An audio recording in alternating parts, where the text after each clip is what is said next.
यही प्रश्न एक बार राजा दिलीप ने अपने गुरु वशिष्ठ जी से किया था और जो समाधान उन्होंने किया वह मैं तुमसे कहता हूँ।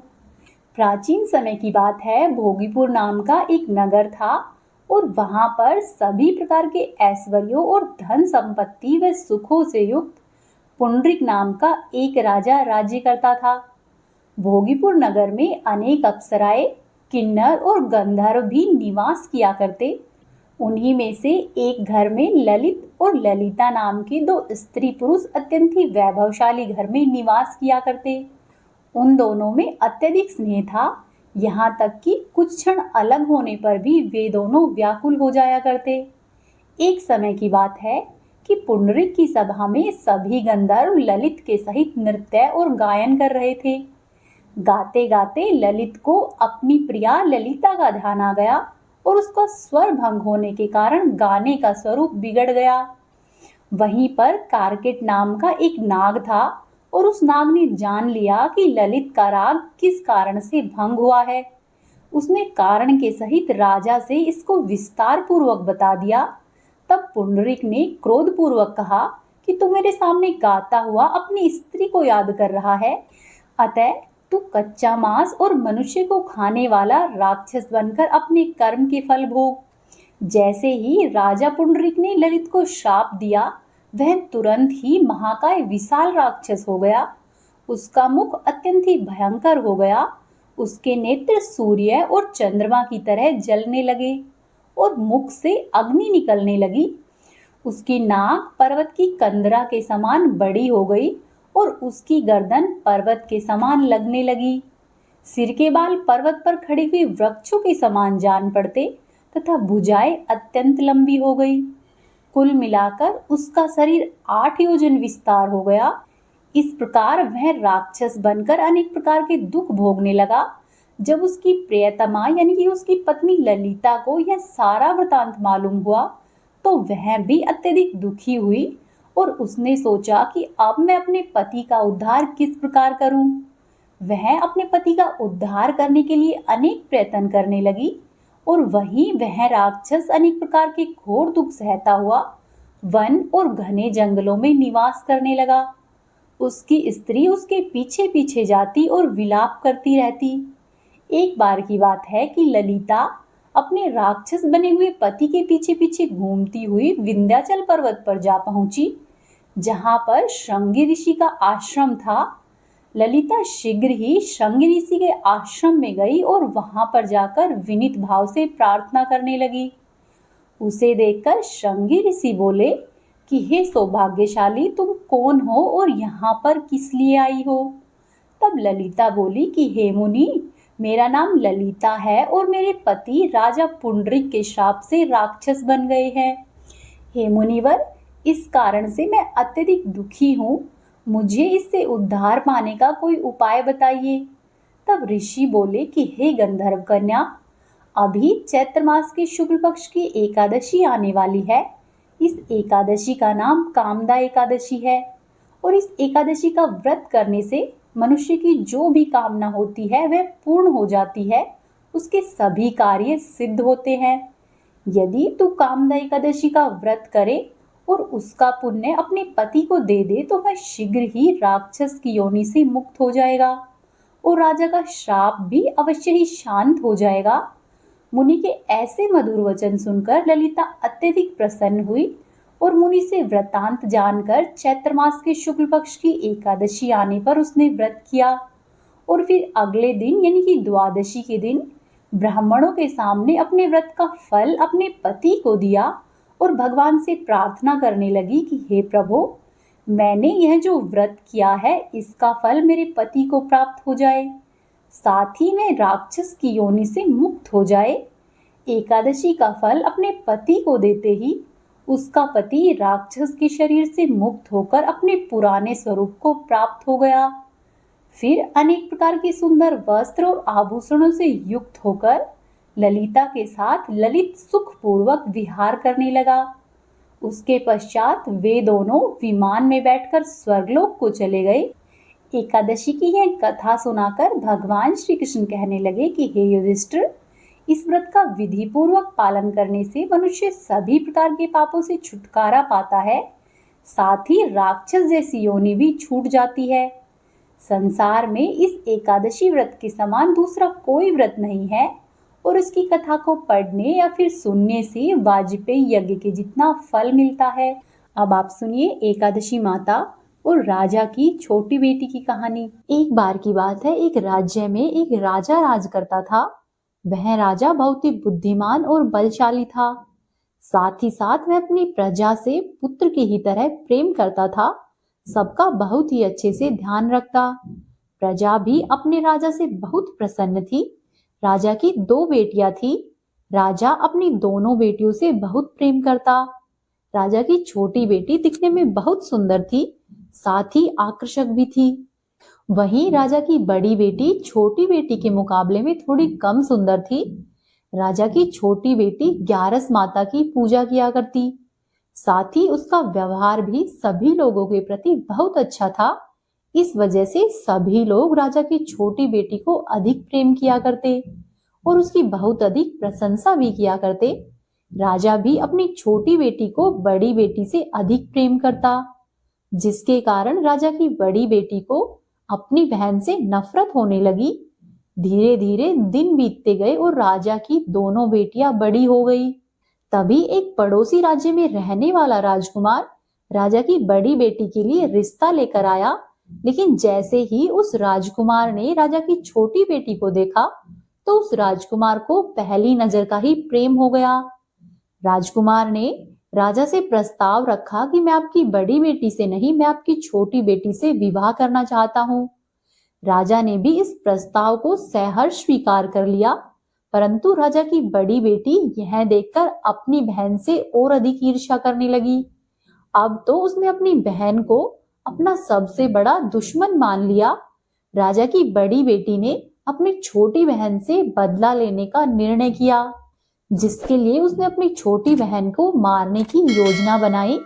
राजा की बड़ी बेटी ने अपनी छोटी बहन को मारने के लिए सबसे पहले जहर मिलाकर एक लड्डू बनाया और अपनी बहन से कहा कि बहन ये प्रसाद है, इसे ग्रहण करो।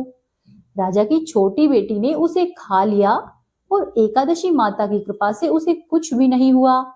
यह देखकर बड़ी बहन बहुत ही आश्चर्यचकित हुई, लेकिन उसने हार नहीं मानी। और फिर कुछ दिनों के बाद जब राजा की छोटी बेटी अपने कक्ष में सो रही थी, तब राजा की बड़ी बेटी ने एक मटके में सांप रखकर अपनी बहन के कमरे में छोड़ दिया।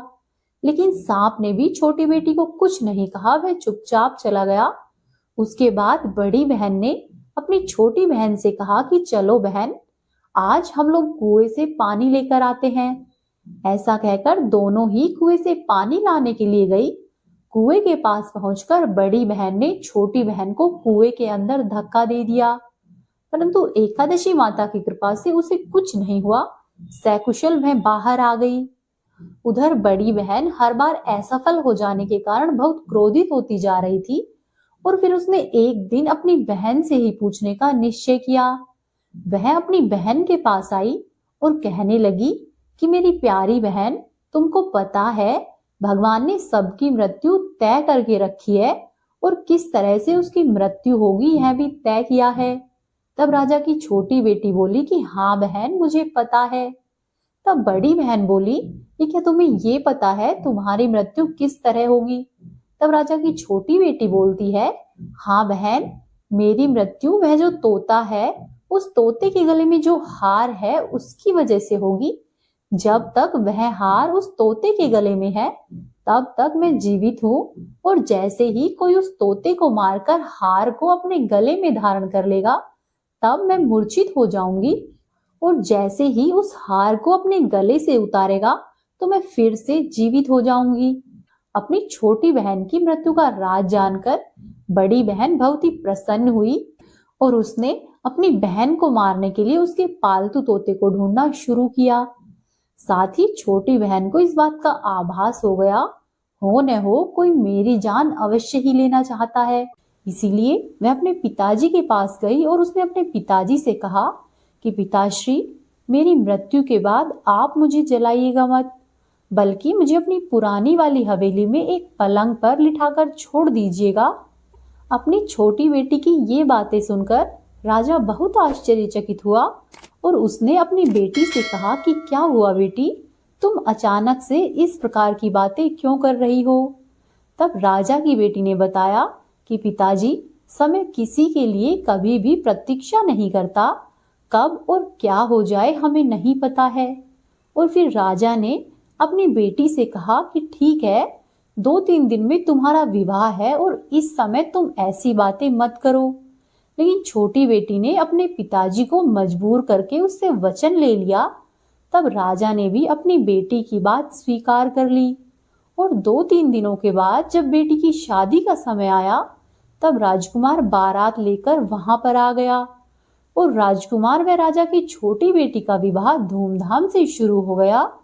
जैसे ही राजा की छोटी बेटी राजकुमार के साथ फेरे लेना शुरू करती है, तो उसकी बड़ी बहन अपनी बहन के कमरे में जाकर उसके तोते को पकड़ लेती है और उस तोते को जान से मार देती है। साथ ही उस तोते के गले में जो हार था, उस हार को बड़ी बहन अपने गले में पहन लेती है। जैसे ही बड़ी बहन उस हार को अपने गले में पहनती है, तो उधर छोटी बेटी के 3.5 ही फेरे हुए थे और वह वहीं पर बेहोश होकर गिर जाती है।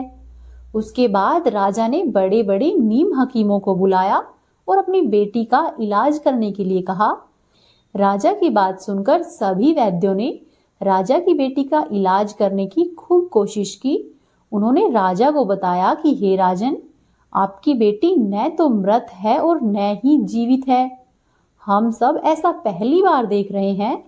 तब राजा ने वैद्य और नीम हकीमों से कहा कि ये बातें तुम लोग बाहर जाकर नहीं कहना। अगर तुमने ये बातें किसी को बताई तो मैं तुम्हें फांसी दिला दूंगा। ऐसा कहकर राजा ने अपनी छोटी बेटी को पुराने महल में ले जाकर एक पलंग पर लिटा दिया और वहां पर उसकी सुरक्षा के लिए कुछ सैनिकों का पहरा लगवा दिया। इसके बाद राजा अपने महल में वापस आ गया। तब राजा की बड़ी बेटी राजा के पास आई और कहने लगी कि पिताजी, अगर ये शादी संपन्न नहीं हुई तो आपकी बहुत बदनामी होगी। यदि आप कहो तो आपकी इज्जत रखने के लिए मैं राजकुमार से शादी करने को तैयार हूँ। उसके बाद राजा को भी अपनी बेटी की बात सही लगी और उसने अपनी छोटी बेटी के कपड़े पहनाकर बड़ी बेटी को मंडप में बिठा दिया। लेकिन राजकुमार यह बात जान गया कि यह तो मेरी पत्नी है ही नहीं। लेकिन फिर भी उस राजकुमार को मजबूरन राजा की बड़ी बेटी से शादी करनी पड़ी और बचे हुए फेरे उसके साथ ही लिए और इस प्रकार से विवाह संपन्न हुआ। जिसके बाद राजकुमार राजा की बड़ी बेटी को अपने महल में ले गया। राजकुमार राजा की बड़ी बेटी से ना तो बात करता और ना ही उसे पसंद किया करता था और ना ही उसके आसपास फटकता। और राजकुमार ने यह फैसला लिया कि मैं अपनी प्रेमिका को ढूंढ कर रहूंगा और यह जानकर रहूंगा कि उसके साथ क्या हुआ था। इसी तरह से धीरे धीरे दिन बीतते गए। एक दिन राजकुमार अपने घोड़े पर सवार होकर राजा के पुराने महल के पास पहुंचा। वहां पर उसने कुछ सैनिकों को देखा। महल के पास पहुंचकर राजकुमार ने जब उस महल को ध्यान से देखा तो वह समझ गया कि ये तो मेरे ससुर का महल है। ऐसा विचार करके वह महल के अंदर गया और जब उसने सैनिकों से पूछा कि तुम लोग यहाँ पर क्या कर रहे हो और इस महल के अंदर कौन है, तब सैनिकों ने बताया कि यहाँ पर राजा की छोटी बेटी है। यह सुनकर राजकुमार प्रसन्न हुआ और वह तुरंत ही अपनी प्रेमिका के पास पहुंच गया और उसकी सेवा करने लगा। जैसे ही रात हुई तो राजा की छोटी बेटी उठकर बैठ गई। राजकुमार यह देखकर अत्यधिक प्रसन्न हुआ और उसने अपनी प्रेमिका से पूछा कि तुम यहाँ पर क्या कर रही हो, मेरे साथ घर पर चलो। तब राजा की छोटी बेटी ने राजकुमार से सारी बातें कह सुनाई और कहा कि मेरी जान एक तोते में बसी थी और मैंने यह बात सिर्फ और सिर्फ अपनी बड़ी बहन को बताई थी। हो न हो मेरी बहन ने ही मुझे मारने का प्रयास किया है। उसके पास एक हार है जिसको वह सुबह होते ही पहन लेती है और रात को सोते समय उतार देती है। जब तक वह हार को पहनकर रखती है तब तक मैं मूर्छित रहती हूँ और जैसे ही मैं हार को उतार देती है तो मैं फिर से जीवित हो जाती हूँ। और जब तक मेरी बहन के पास वह हार है तब तक मैं ऐसे ही जीवित और मूर्छित होती रहूंगी। यदि मेरी बड़ी बहन के पास जो हार है वह हार मेरे हाथ लग जाए तो मैं हमेशा के लिए ही जीवित हो जाऊंगी। राजकुमार ने ये सब सुना और उसने निर्णय किया कि अब से मैं यहीं पर अपनी प्रेमिका के पास रहूंगा। और फिर उसने अपने बचे हुए फेरे वहीं पर राजा की बेटी के साथ लिए और इस प्रकार से अपना विवाह संपन्न किया। साथ ही अब वह राजा की छोटी बेटी के साथ राजा के पुराने महल में रहने लग गए। देखते ही देखते कुछ ही समय में राजा की छोटी बेटी और राजकुमार की पत्नी पेट से हो गई। एक दिन राजकुमार को किसी काम से बाहर जाना पड़ा। तब छोटी बहन के पेट में बहुत तेज दर्द होने लगा, जिसके बाद उसने ग्यारस माता को याद किया और ग्यारस माता वहां पर प्रकट हुई और अपने भक्तों के दुख दर्द को दूर किया। साथ ही उसे एक पुत्र प्राप्त हुआ और वहीं पर अचानक से राजकुमार आ गया। राजकुमार ने जब ग्यारस माता को देखा तो वह आश्चर्यचकित रह गया और उसने तुरंत ही माता को प्रणाम किया। तब ग्यारस माता ने राजकुमार से कहा कि जब तुम्हारा पुत्र 5 वर्ष का हो जाए तो तुम अपनी पत्नी का हार लेकर आना और इसके गले में डाल देना। देखते ही देखते दिन बीतते गए और अब राजा की छोटी बेटी और उस राजकुमार का पुत्र 5 वर्ष का हो गया। तो राजकुमार अपने बेटे से कहता है कि बेटा, मैं कुछ काम से बाहर जा रहा हूँ, तुम अपनी माता का अच्छे से ध्यान रखना। ऐसा कहकर वह वहां से चला जाता है और उस राजकुमार को वहां से बाहर निकलता हुआ बड़ी बहन के कुछ सैनिक देख लेते हैं और जाकर बड़ी बहन को सारी बातें बता देते हैं। जिसके बाद बड़ी बहन अपनी छोटी बहन के पुत्र को वहां से उठवा लेती है। वह अपनी छोटी बहन के पुत्र के 2 टुकड़े करवाती है। पहला टुकड़ा चक्की के पास छुपा देती है और दूसरा टुकड़ा अपने पलंग के नीचे रखती है। अब ग्यारस माता भिखारी का रूप लेकर उसके पास आती है। एक भिखारी का रूप रखकर बड़ी बहन के पास ग्यारस माता आकर भिक्षा मांगने लगती है। तब बड़ी बहन अपने नौकरों से कहती है कि जाओ और जाकर भिक्षा दे दो। जैसे ही नौकर ग्यारस माता को भिक्षा देने के लिए आते हैं तो माता रानी उनसे भिक्षा लेने से मना कर देती है और कहती है कि मैं तो तुम्हारी महारानी के हाथों से ही भिक्षा लूंगी। इसके बाद बड़ी बहन स्वयं भिक्षा देने के लिए बाहर आती है। तब माता एक बिल्ली का रूप लेकर उसके कक्ष में चली जाती है और वहां पर छोटी बेटी के पुत्र के दोनों टुकड़ों को आपस में जोड़ देती है। ऐसा करने से वह जीवित हो जाता है और उसे वहां से लेकर चली जाती है। फिर कुछ दिनों के बाद राजकुमार अपने बेटे को लेकर बड़ी बहन के पास आता है और उससे कहता है कि यदि तुमने मेरे पुत्र का अच्छे से ध्यान रखा तो ही मैं तुमसे बात करूंगा।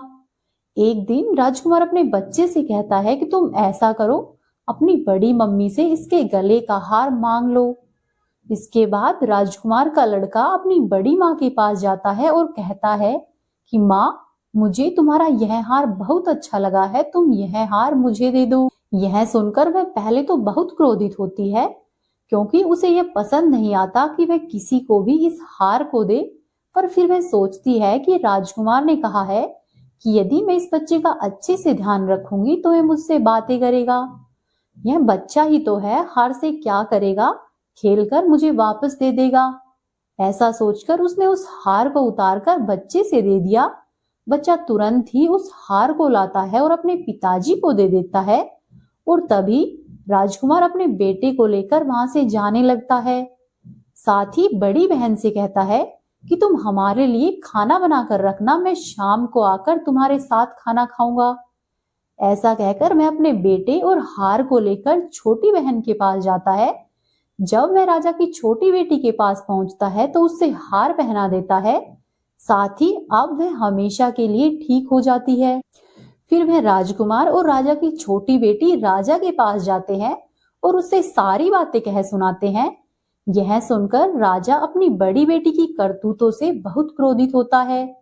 साथ ही अपनी परवरिश को भी दोष देने लगता है और राजकुमार को आदेश देता है कि अब से तुम मेरी छोटी बेटी के साथ ही हमेशा के लिए रहोगे। बड़ी बेटी से तुम्हारा कोई वास्ता नहीं होगा। ऐसा कहकर वह अपनी छोटी बेटी को राजकुमार के साथ प्रेम पूर्वक विदा करता है। साथ ही अपनी बड़ी बेटी को घर पर बुलाकर उसे उचित दंड देता है। इस तरह से ग्यारस माता की कृपा से छोटी बेटी के जीवन में जितने भी मुश्किलें आई, सब मुश्किलें ग्यारस माता की कृपा से दूर होती गई। हे ग्यारस माता, जैसे आप राजा की छोटी बेटी पर प्रसन्न रही है, वैसे ही हम सभी पर रहना। इस कहानी को कहने वाले, सुनने वाले और होकारा भरने वाले सब पर अपनी दया दृष्टि बनाकर रखना, सबका भला करना।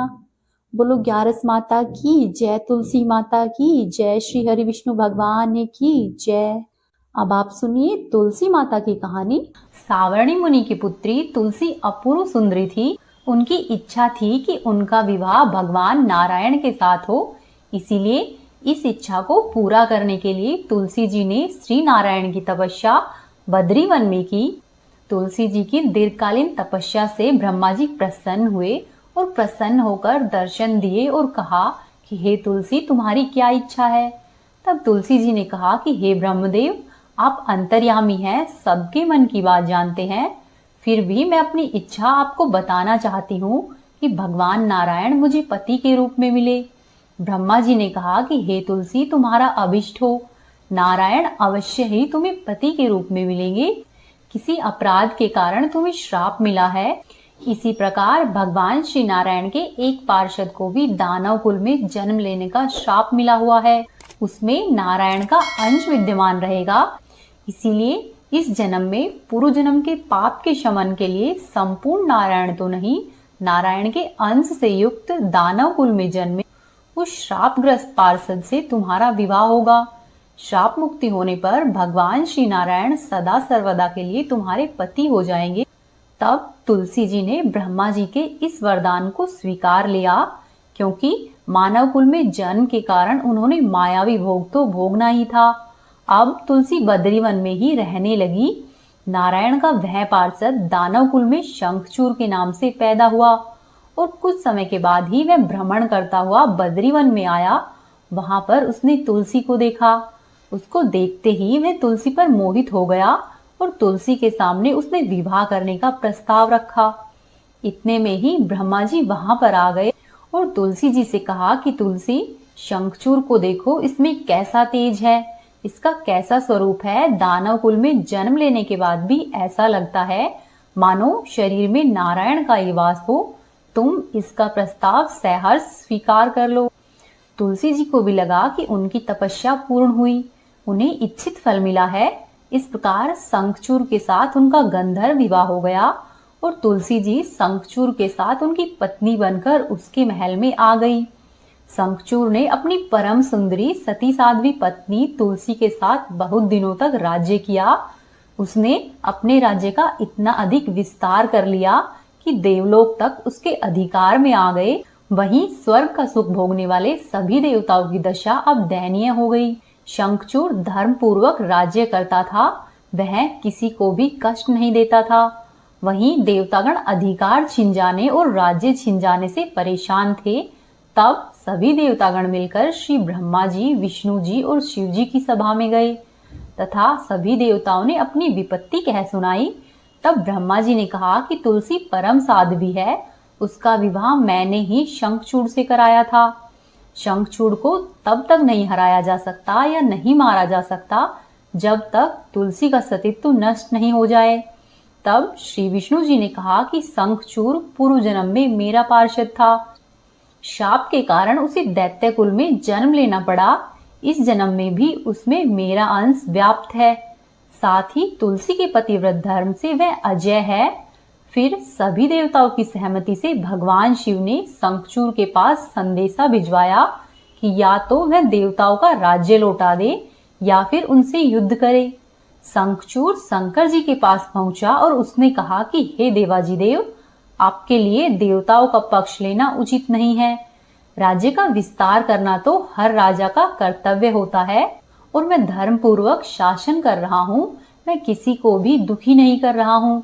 आप देवताओं से कहिए कि मेरी प्रजा होकर रहे और मैंने आपका भी कोई अपकार नहीं किया है। हमारा और आपका युद्ध शोभा नहीं देता। अगर इस युद्ध में आप हार गए तो यह बड़ी ही लज्जा की बात होगी, और यदि मैं हार गया तो आपकी कीर्ति बहुत अधिक नहीं बढ़ेगी। शंखचूड़ की बात सुनकर भगवान शंकर हंसे, क्योंकि वे तो सभी रहस्य जानते थे। तुलसी और शंखचूड़ के पूर्व जन्म के श्राप की अवधि अब लगभग पूरी ही होने वाली थी। भगवान शंकर बोले कि शंखचूड़, इसमें कीर्ति और लज्जा की तो कोई बात नहीं है। तुम देवों को उनका राज्य लौटा दो और उन्हें उनके पद पर प्रतिष्ठित होने दो। युद्ध से बचने का एकमात्र यही उपाय है। तब शंखचूड़ ने कहा कि मैंने तो युद्ध के बल से ही देवलोक को जीता है, और अब यदि कोई देवलोक को वापस चाहता है तो उसे केवल युद्ध करके ही मैं वापस लौटा सकता हूँ। मेरा यह अंतिम निर्णय है। ऐसा कहकर शंखचूड़ वहां से चला गया। उसने अपने राजमहल में वापस आकर अपनी पत्नी तुलसी को सारी बातें कह सुनाई और कहा कि हे तुलसी, कर्म भोग सब काल सूत्र में बंधा हुआ है। जीवन में हर्ष, शोक, भय, सुख, दुख, मंगल और अमंगल सब कुछ काल के ही अधीन है। हम तो केवल निमित्त मात्र है। संभव है कि भगवान शिव देवों का पक्ष लेकर मुझसे युद्ध करे। तुम चिंता मत करना, तुम्हारा सती तेज मेरी रक्षा करेगा। और फिर दूसरे ही दिन भगवान शंकर के नेतृत्व में देवताओं ने युद्ध छेड़ दिया। शंखचूड़ ने भीष्म बाण की वर्षा करके सभी देवताओं के वेग को रोका। उनके प्रहार से देवतागण डगमगाने लगे। फिर शंखचूड़ ने दानवी शक्ति का प्रयोग करके मायावी युद्ध आरंभ कर दिया। युद्ध स्थल पर वह दिखाई नहीं देता, परंतु उसके अस्त्र और शस्त्र देवताओं पर प्रहार कर रहे थे।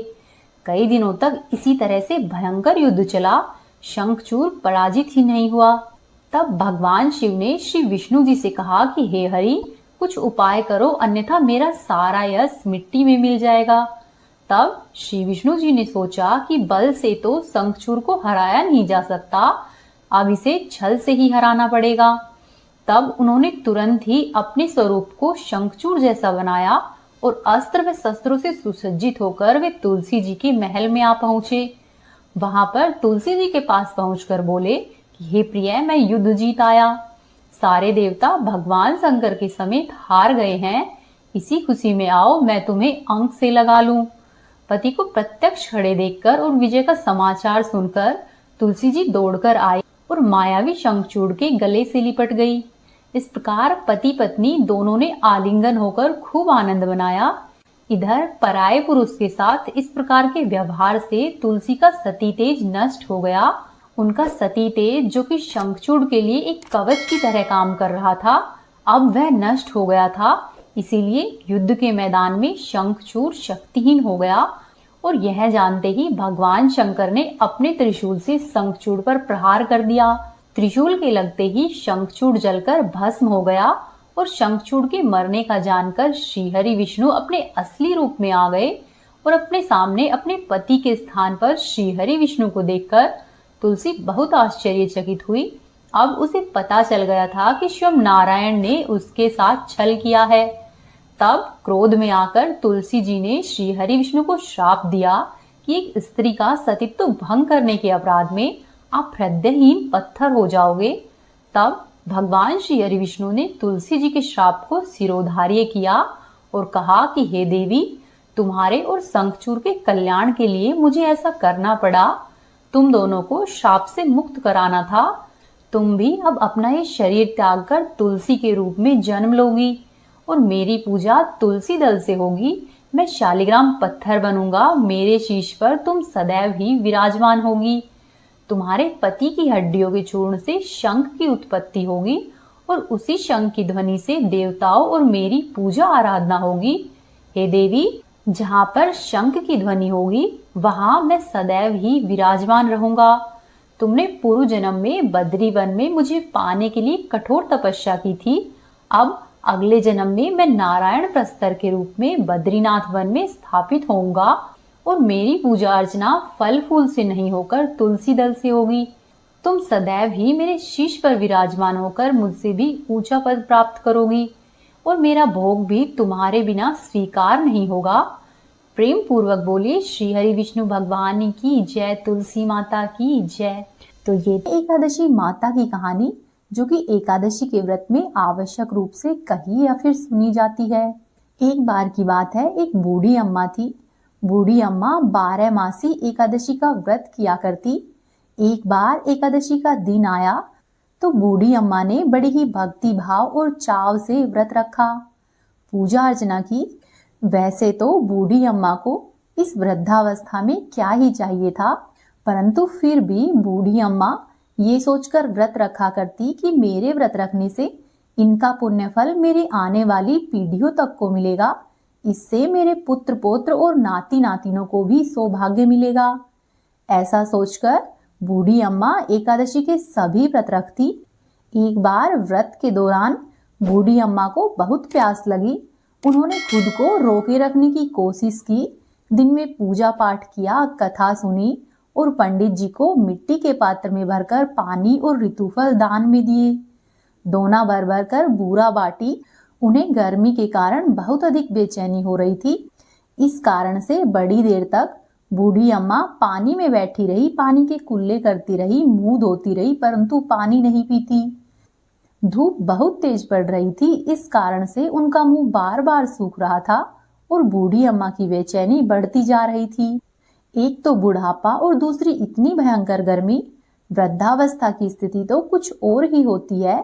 जैसे तैसे करके रो धोकर बूढ़ी अम्मा का दिन तो कट गया, परंतु अब उनके सामने पूरी रात पहाड़ के समान थी। उसे काटना उन्हें बड़ा ही कठिन लग रहा था। खटिया पर पड़ी हुई थी, परंतु फिर भी अम्मा को शांति नहीं मिल रही थी। वे बार बार करवट बदलती रही। अनेक बार वे बाहर जाती और फिर से भीतर आ जाती। उन्हें न तो घर के अंदर शांति मिलती, न ही घर के बाहर।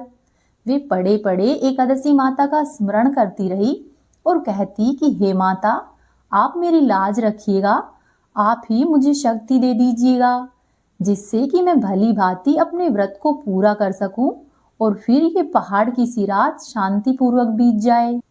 इस तरह से बूढ़ी अम्मा एकादशी माता से प्रार्थना करती रही, परंतु प्यास के कारण उनकी बेचैनी बढ़ती ही गई। उन्होंने धैर्य रखने का बहुत प्रयास किया, किंतु अंत में उनकी सहनशीलता टूट गई और वे घबराकर एकदम जोर से चिल्ला पड़ी कि बचाओ बचाओ। अम्मा का चिल्लाना सुनकर परिवार के सभी लोग आ गए। उसके बेटे, पोते, बहुए और अड़ोसी पड़ोसी सभी इकट्ठे हो गए। खटिया के समीप आकर उन्होंने पूछा कि अम्मा क्या हो गया, आप क्यों चिल्ला रहे हो? आप इस वृद्धावस्था में इतना कठिन व्रत क्यों कर रहे हो? तब अम्मा के पड़ोसियों ने भी कहा कि अम्मा, व्रत रखने की एक उम्र होती है, तुम इस उम्र में व्रत क्यों रख रही हो? परंतु अम्मा ने उनमें से किसी की भी एक बात नहीं मानी और उन्होंने निश्चय किया कि आज तो मैं एकादशी व्रत को पूर्ण करके रहूंगी। फिर अम्मा ने अपने बच्चों से कहा कि तुम ऐसा करो, मेरी छाती पर ठंडे पानी का एक घड़ा रख दो। अम्मा के बच्चों ने वैसा ही किया, पानी का घड़ा रख दिया। नातियों ने दादी की छाती पर ठंडे पानी का पात्र रख दिया। तब उन्हें थोड़ा बहुत आराम मिला और थोड़ी देर के लिए अम्मा ने अपनी आंखें बंद कर ली। एकादशी माता ने सोचा कि ये बूढ़ी अम्मा तो बहुत कठोर है, जरा जाकर इसकी परीक्षा लेती हूँ। ऐसा सोचकर एकादशी माता आधी रात को मुर्गा बनकर टेर लगाने लगी। मुर्गे की आवाज सुनकर दादी अम्मा जल्दी से उठी और बाहर जाकर आसमान की ओर देखा, किंतु आसमान में उन्हें कहीं भी प्रातःकालीन तारे नहीं दिखाई दिए। अम्मा सोचने लगी कि ये मुर्गा क्यों और कैसे बोल गया, परंतु उन्होंने फिर भी अपने व्रत का पारण नहीं किया। अब अम्मा का मन थोड़ा विचलित होने लगा। अंत में उन्होंने निश्चय किया कि मैं अपना व्रत नहीं छोड़ूंगी, चाहे मेरे प्राण ही क्यों न निकल जाए। ये सोचकर वे फिर से अपनी खटिया पर पड़ गई। थोड़ी देर बाद एकादशी माता ने फिर से उसकी परीक्षा लेनी चाहिए।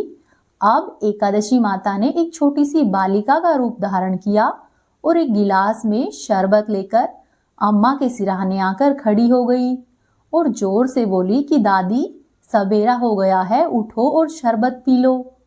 पहले तो अम्मा ने शरबत का गिलास देखा और उनका मन ललचाने लगा, परंतु फिर उन्हें याद आया कि मेरा तो एकादशी का व्रत है, मैं शरबत कैसे पी सकती हूँ।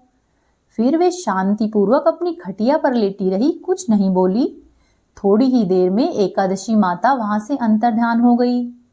फिर थोड़ी देर बाद अम्मा को ऐसा लगा कि जैसे किसी ने उसे कुएं में पटक दिया हो, पर अम्मा बड़ी देर तक उस कुएं के अंदर हाथ पैर चलाती रही, किंतु उन्होंने अपने मुंह में पानी की एक बूंद भी नहीं जाने दी। वे दृढ़ता पूर्वक अपने व्रत का पालन करती रही। थोड़ी ही देर में न जाने कहां से उनके सामने आग जलने लगी, जिससे कि गर्मी बढ़ने लगी और प्यास के कारण प्राण निकलने को ही थे। किंतु बूढ़ी अम्मा का कुछ भी नहीं बिगड़ा, वे जहां की तहां बैठी रही। थोड़ी देर में अम्मा को ऐसा लगा कि बाहर जोर से प्रकाश हो रहा है। अम्मा अपनी खाट से उठी और बाहर जाकर देखा तो अभी सवेरा होने में 3-4 घंटे बाकी थे। यह जानकर अम्मा शांति पूर्वक इधर उधर घूमने फिरने लगी। एकादशी माता ये बात अच्छे से समझ गई कि ये बूढ़ी अम्मा किसी भी प्रकार से अपने व्रत को नहीं तोड़ेगी। वे उनके व्रत के निश्चय को अच्छी तरह से समझ गई और फिर अपने धाम को चली गई। सवेरा होते ही बूढ़ी अम्मा ने स्नान किया, भगवान का पूजा पाठ किया, तुलसी माता की पूजा की, एकादशी माता की कथा सुनी, तुलसी माता की कथा सुनी, ब्राह्मणों को दक्षिणा दी, भोजन कराया, तब जाकर उन्होंने जल ग्रहण किया। फिर अम्मा ने कन्याओं को भोजन कराया और उसके बाद स्वयं भी भोजन किया। उस व्रत के प्रभाव से बूढ़ी अम्मा की आयु में वृद्धि हो गई। उनके घर परिवार में जो कुछ कमी थी सब कुछ एकादशी माता और श्री हरि विष्णु भगवान की कृपा से पूरी हो गई। उनके घर में अब किसी भी तरह की सुख सुविधाओं का अभाव नहीं रहा था। बेटे, पोते, नाती, नातिनों सब से उनका घर भरा पूरा था। और फिर बूढ़ी अम्मा अपने जीवन काल के सभी प्रकार के सुखों को भोगकर अंत में वैकुंठ लोक को चली गई। और बूढ़ी अम्मा ने जाते समय अपनी बहुओं से कहा कि वे भी एकादशी व्रत को अवश्य ही रखती रहे, इस परंपरा को आगे बढ़ाती रहे। उनकी बहुओं ने भी कहे अनुसार किया और वो भी एकादशी का व्रत पूरी श्रद्धा और विश्वास से रखने लगी। तो जो भी भक्त एकादशी का व्रत पूरे विश्वास और श्रद्धा से रखते हैं, श्री हरि विष्णु भगवान, एकादशी माता, तुलसी जी और माँ लक्ष्मी की उन्हें विशेष कृपा मिलती है और उनके दुख दरिद्रता दूर होने लगते हैं और मनोवांछित फल की प्राप्ति होती है। थी आज की कथाएं। उम्मीद है आपको पसंद आई होगी। यदि आपको पसंद आई है तो चैनल को जरूर सब्सक्राइब कीजिए, वीडियो को लाइक करें और कोशिश करें कि अपने 1 या 2 दोस्तों के साथ वीडियो को शेयर करें। हरे कृष्णा।